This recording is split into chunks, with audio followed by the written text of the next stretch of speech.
Tonight, when the sun goes down, you will flip a switch, and light will flood the room. You won't think twice about it. But for 99.9% of human history, that switch did not exist. When the sun set, the world went completely dark. You couldn't see your own hand in front of your face. And yet humans didn't simply lie down and wait for morning. They built an entire second life inside that darkness.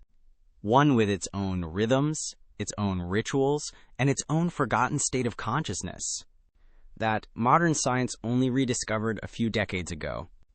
The reason any of this was possible starts with fire. The earliest solid evidence of humans controlling fire comes from a cave in South Africa, roughly 1 million years ago. And fire did something remarkable. It didn't just keep people warm, it restructured the entire human day. Before fire, our ancestors behaved like every other primate.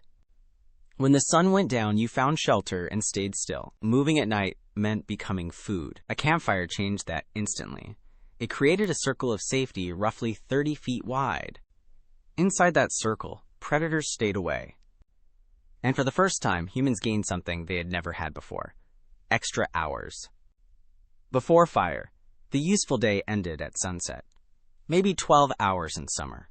As few as 8 in winter. Fire added 2 to 4 usable hours to every single night.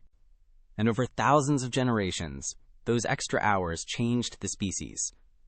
In 2014, anthropologist Polly Wiesner studied the Juhoansi Bushmen of the Kalahari Desert. During the day, 80% of their conversations were practical. But at night, around the fire, everything changed. At night, 81% of conversations were stories, tales of distant places, adventures, myths about the origin of the world, jokes that made the whole camp laugh. The campfire was the original theater, the original classroom, the original church. It is where humans first learned to imagine things that didn't exist yet. But the night held something else too.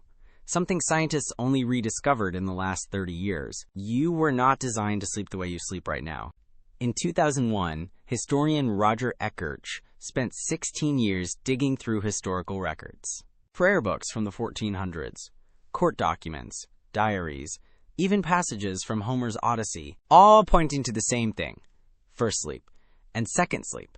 Before the industrial age, people did not sleep in one continuous block. They went to bed shortly after sunset, slept about 4 hours, woke naturally, stayed awake for 1 to 2 hours in the quiet middle of the night, then slept another 4 hours until dawn.